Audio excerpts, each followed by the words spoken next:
ఆంధ్రప్రదేశ్ రాష్ట్రం రాజమహేంద్రవరం రూరల్ కాతేరు శివారు సీతారామాగ్రహారంలోని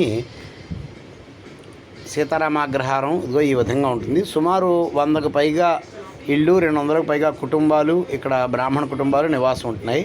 ఈ అగ్రహారంలో ఈ దేవాలయం సుమారు మాకు తెలిసిన ఒక 50 సంవత్సరాల చరిత్ర ఉన్నది. కాకపోతే ఇక్కడ ప్రతిష్ఠించి అంటే పునఃప్రతిష్ఠ చేసి ఇక్కడ సుమారు 20 సంవత్సరాలు గడిచింది. 20 సంవత్సరాల క్రితం అంటే 2005లో పునఃప్రతిష్ఠ చేయడం జరిగింది.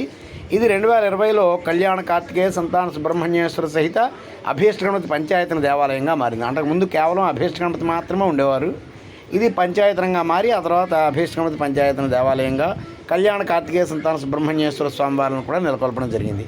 అలాగే ప్రస్తుతం వీటికి సంబంధించిన శిఖరాల నిర్మాణం అనేది జరుగుతోంది. 2 శిఖరాలు పెట్టి గోపుర కలశాలని అలాగే ధ్వజస్తంభాన్ని వీటన్నిటిని ఏర్పాటు చేసి పరిపూర్ణమైన పంచాయతన దేవాలయంగా దీనిని అభివృద్ధి చేయడం అనేది ప్రస్తుతం జరుగుతున్న కార్యక్రమం. ఇది మా అగ్రహారం అనమాట. మా అగ్రహారంలో చెప్పాను కదా ఇందాక, ఇది ఒక రోడ్డు. ఈ రోడ్డు తిన్నగా వెళ్తే ఆ చివరిన ఒక 5-6 ఇళ్ళు ఉన్నాయి, అండర్ కన్స్ట్రక్షన్ ఇంకా ఉన్నాయి. ఇది మా జంక్షను. ఇది హనుమంతుడి వారి విగ్రహం.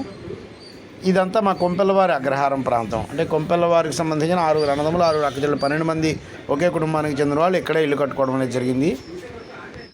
మేము 12 మంది ఇల్లు కట్టుకోవడం ద్వారా ఈ అగ్రహారం అనేది ముందు ఏర్పడడం జరిగింది. ఇది ఏర్పడి చాలా 30 సంవత్సరాల పైగా అయినప్పటికీ మా ఇల్లు కట్టబడిన తర్వాత మాత్రమే ఈ అగ్రహారం అనేది సార్థకమైంది. ఆ తర్వాత నెమ్మదిగా ఇంకా బ్రాహ్మణ కుటుంబాలన్నీ వచ్చాయి.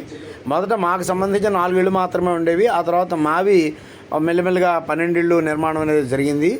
అయితే ఈ క్రమంలోనే మిగిలిన ఇక్కడ ఒక వేద పాఠశాల గొల్లపల్లి వారిది అలా వచ్చి ఇప్పుడు ఇది పరిపూర్ణమైన అగ్రహారంగా మారింది. ఇక్కడ గో సంపద విస్తృతంగా ఉంది. అలాగే ఘనపాఠ్యంలో ఎక్కువగా తయారవుతూ ఉంటారు.